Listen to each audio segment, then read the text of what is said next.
Hi Year 8, hope you're all really well. A bit different than usual, but I thought I would upload a little video of me reading Chapter 9 of Animal Farm, just so it's as similar as it would be normally in class, okay? It also means that you can pause and take some notes. It'll help you answer the questions, and obviously you can listen back as many times as you like. So here we go, Chapter 9. Boxer's split hoof was a long time in healing. They had started the rebuilding of the windmill the day after the victory celebrations were ended. Boxer refused to take even a day off work and made it a point of honour not to let it be seen that he was in pain. In the evening, he would admit privately to Clover that the hoof troubled him a great deal.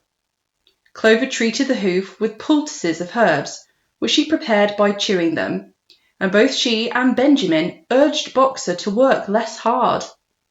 "A horse's lungs do not last forever," she said to him. But Boxer would not listen. He had, he said, only one real ambition left: to see the windmill well underway before he reached the age for retirement.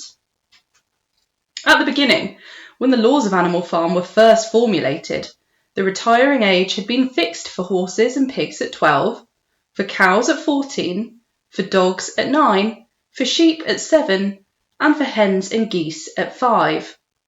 Liberal old age pensions had been agreed upon. As yet, no animal had actually retired on pension, but of late the subject had been discussed more and more. Now that the small field beyond the orchard had been set aside for barley, it was rumoured that a corner of the large pasture was to be fenced off and turned into a grazing ground for superannuated animals. For a horse, it was said, the pension would be £5 of corn a day, and in winter £15 of hay, with a carrot or possibly an apple on public holidays. Boxer's 12th birthday was due in the late summer of the following year. Meanwhile, life was hard. The winter was as cold as the last one had been, and food was even shorter. Once again, all rations were reduced, except those of the pigs and dogs. "A too rigid equality in rations," Squealer explained, "would have been contrary to the principles of animalism." In any case, he had no difficulty in proving to the other animals that they were not in reality short of food, whatever the appearances might be. For the time being, certainly, it had been found necessary to make a readjustment of rations.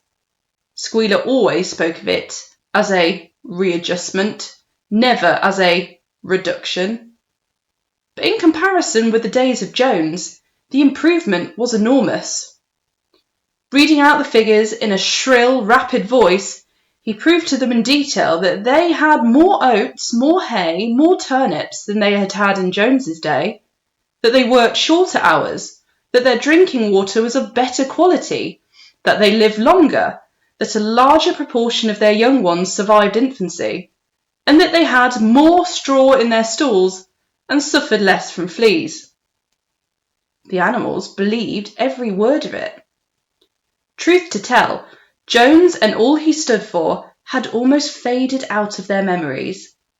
They knew that life nowadays was harsh and bare, that they were often hungry and often cold, and that they were usually working when they were not asleep. But doubtless it had been worse in the old days. They were glad to believe so. Besides, in those days they had been slaves, and now they were free, and that made all the difference, as Squealer did not fail to point out. There were many more mouths to feed now. In the autumn, the 4 sows had all littered about simultaneously, producing 31 young pigs between them. The young pigs were piebald, and as Napoleon was the only boar on the farm, it was possible to guess at their parentage. It was announced that later, when bricks and timber had been purchased, a schoolroom would be built in the farmhouse garden. For the time being, the young pigs were given their instruction by Napoleon himself in the farmhouse kitchen. They took their exercise in the garden, and were discouraged from playing with the other young animals. About this time too, it was laid down as a rule that when a pig and any other animal met on the path, the other animal must stand aside, and also that all pigs, of whatever degree, were to have the privilege of wearing green ribbons on their tails on Sundays. The farm had had a fairly successful year, but was still short of money. There were the bricks, sand and lime for the schoolroom to be purchased, and it would also be necessary to begin saving up again for the machinery for the windmill. Then there were lamp oil and candles for the house, sugar for Napoleon's own table. He forbade this to the other pigs on the ground that it made them fat. And all the usual replacements such as tools, nails, string, coal, wire, scrap iron and dog biscuits.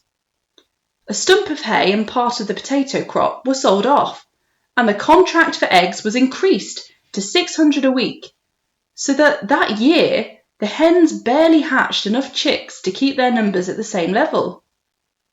Rations, reduced in December, were reduced again in February, and lanterns in the stalls were forbidden to save oil. But the pigs seemed comfortable enough, and in fact were putting on weight, if anything. One afternoon in late February, a warm, rich, appetizing scent, such as the animals had never smelt before, wafted itself across the yard from the little brew house, which had been disused in Jones's time, and which stood beyond the kitchen. Someone said it was the smell of cooking barley. The animals sniffed the air hungrily and wondered whether a warm mash was being prepared for their supper. But no warm mash appeared, and on the following Sunday it was announced that from now onwards all barley would be reserved for the pigs. The field beyond the orchard had already been sown with barley, and the news soon leaked out that every pig was now receiving a ration of a pint of beer daily, with half a gallon for Napoleon himself, which was always served to him in the Crown Derby soup tureen. But if there were hardships to be borne, they were partly offset by the fact that life nowadays had a greater dignity than it had had before. There were more songs, more speeches, more processions. Napoleon had commanded that once a week there should be held something called a spontaneous demonstration, the object of which was to celebrate the struggles and triumphs of Animal Farm. At the appointed time, the animals would leave their work and march round the precincts of the farm in military formation, with the pigs leading, then the horses, then the cows, then the sheep, and then the poultry. The dogs flanked the procession, and at the head of all marched Napoleon's black cockerel. Boxer and Clover always carried between them a green banner marked with a hoof and horn and the caption, "Long live Comrade Napoleon." Afterwards, there were recitations of poems composed in Napoleon's honour, and a speech by Squealer giving particulars of the latest increases in the production of foodstuffs, and on occasion a shot was fired from the gun. The sheep were the greatest devotees of the spontaneous demonstration, and if anyone complained, as a few animals sometimes did when no pigs or dogs were near, that they wasted time and meant a lot of standing about in the cold, the sheep were sure to silence him with a tremendous bleating of 4 legs good, 2 legs bad. But by and large, the animals enjoyed these celebrations.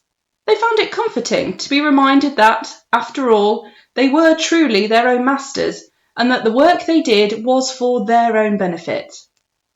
So that, what with the songs, the processions, Squealer's list of figures, the thunder of the gun, the crowing of the cockerel, and the fluttering of the flag, they were able to forget that their bellies were empty, at least part of the time. In April, Animal Farm was proclaimed a republic, and it became necessary to elect a president. There was only one candidate, Napoleon, who was elected unanimously. On the same day, it was given out that fresh documents had been discovered, which revealed further details about Snowball's complicity with Jones. It now appeared that Snowball had not, as the animals had previously imagined, merely attempted to lose the Battle of the Cowshed by means of a stratagem, but had been openly fighting on Jones's side. In fact, it was he who had actually been the leader of the human forces and had charged into battle with the words "Long live humanity" on his lips. The wounds on Snowball's back, which a few of the animals still remembered to have seen, had been inflicted by Napoleon's teeth.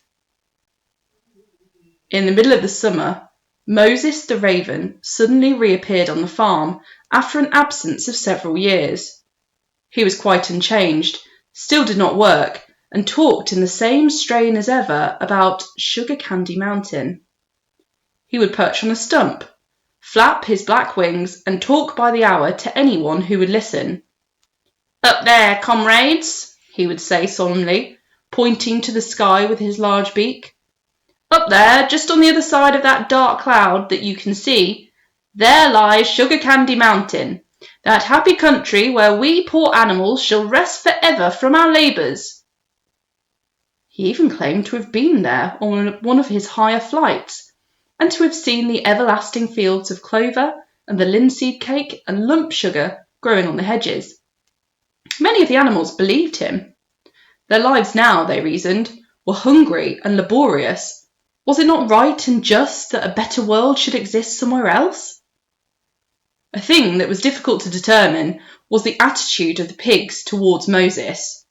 They all declared contemptuously that his stories about Sugar Candy Mountain were lies, and yet they allowed him to remain on the farm, not working, with an allowance of a gill of beer a day. After his hoof had healed up, Boxer worked harder than ever. Indeed, all the animals worked like slaves that year. Apart from the regular work of the farm and the rebuilding of the windmill, there was the schoolhouse for the young pigs, which was started in March. Sometimes the long hours on insufficient food were hard to bear, but Boxer never faltered. In nothing that he said or did was there any sign that his strength was not what it had been. It was only his appearance that was a little altered. His hide was less shiny than it had used to be, and his great haunches seemed to have shrunken. The others said, "Boxer will pick up when the spring grass comes on." But spring came, and Boxer grew no fatter. Sometimes on the slope leading to the top of the quarry, when he braced his muscles against the weight of some vast boulder, it seemed that nothing kept him on his feet except the will to continue. At such times his lips were seen to form the words, "I will work harder." He had no voice left. Once again, Clover and Benjamin warned him to take care of his health, but Boxer paid no attention. His 12th birthday was approaching. He did not care what happened, so long as a good store of stone was accumulated before he went on pension. Late one evening in the summer, a sudden rumour ran round the farm that something had happened to Boxer. He had gone out alone to drag a load of stone down to the windmill, and sure enough, the rumour was true. A few minutes later, 2 pigeons came racing in with the news. "Boxer has fallen! He is lying on his side and can't get up!" About half the animals on the farm rushed out to the knoll where the windmill stood. There lay Boxer, between the shafts of the cart, his neck stretched out, unable even to raise his head. His eyes were glazed, his sides matted with sweat. A thin stream of blood had trickled out of his mouth.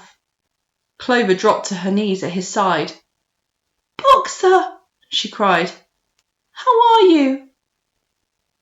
"It's my lung," said Boxer in a weak voice. "It does not matter. I think you will be able to finish the windmill without me. There is a pretty good store of stone accumulated. I had only another month to go in any case.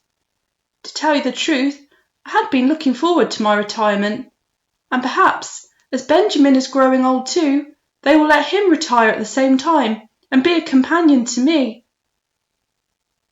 "We must get help at once," said Clover.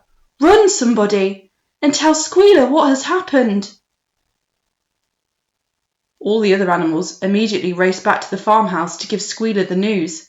Only Clover remained, and Benjamin, who lay down at Boxer's side and without speaking kept the flies off him with his long tail. After about a quarter of an hour, Squealer appeared, full of sympathy and concern. He said that Comrade Napoleon had learned with the very deepest distress of this misfortune to one of the most loyal workers on the farm, and was already making arrangements to send Boxer to be treated in the hospital at Willingdon. The animals felt a little uneasy at this. Except for Molly and Snowball, no other animal had ever left the farm, and they did not like to think of their sick comrade in the hands of human beings. However, Squealer easily convinced them that the veterinary surgeon in Willingdon could treat Boxer's case more satisfactorily than could be done on the farm. And about half an hour later, when Boxer had somewhat recovered, he was, with difficulty, got on to his feet, and managed to limp back to his stall, where Clover and Benjamin had prepared a good bed of straw for him. Right, guys, at that point we are going to stop, and you will find out what happens next tomorrow. Okay, take care. Bye-bye.